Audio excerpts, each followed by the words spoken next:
Honda Jazz. So push start installation with remote start. Version 2 itong kinabit natin. May kasama ng mobile app control to. Naka-share lang yung phone. Sa mobile app, pwede na kayo mag-lock, unlock, pwede kayo mag-start, pwede kayo mag-car finder. So basically, kapag nawala tong remote nyo, nasira, na low bat during the travel, may backup kayo. And pwede nyo rin siyang install sa ibang devices nyo. Okay, so start na natin remotely. Press 3 times lang sa lock button. 1, 2, then 3. Start na yan. Okay, tapos pag lumapit kayo dyan, mag-automatic unlock na rin yung doors nyo. Papasok na lang kayo. Pero pag malayo kayo, nakalock pa rin yan. Okay? Then, pakita ko yung button natin sa abang natin nilagay. Siya. Yan. Para OEM style. Right? May abang kasi dito si boss. So, dyan natin nilagay.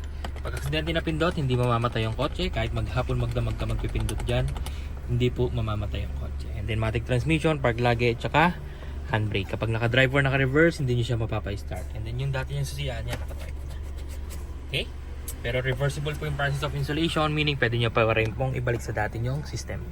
Right? Pag tumapa ka ng brake, kahit hindi ka pa umalis, auto-lock lahat ng doors, and then even naka-andar, pwede ka mag-unlock, pwede ka mag-lock sa key fob. So for example, may bibiling ka lang saglit sa mga 7-Eleven, mini-stop, iwan mong naka-under yung auto mo, ilock mo lang sa labas, bili ka na. Pagbalik mo, unlock, pasok sa loob, lock mo ulit, bili ka na.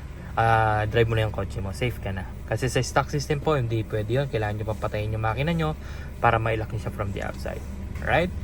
Tapos kapag gusto nyo patayin, pwede sa application or dito na lang sa ating button. Hapakan nyo yung brakes, ang pindot. Patay na yan. Automatic unlock din lahat ng doors. Without stepping sa brake, unang pindot. Accessories, gagana na yung mga stereo, mga chargers. Pangalawang pindot, bubukas yung cluster. Pwede nyo na pong itaas or ibaba yung bintana nyo nang hindi nakastart yung kotse. So typical push start button lang naman. Pangatlo, patay. Pag gustong start, pwede sa app or dito na lang. Apakan nyo yung brakes, ang pindot. Start na yan. Alright, so basic lang naman. Typical push start system, advanced lang yun sa atin. Alright, so 2 years warranty, guaranteed clean wirings, quality installation, naka Burman's Pro pa tayo, and then may free mobile application na pwede sa iOS or Android devices. So napakalaki ng discount nyo, almost 7,500 ata.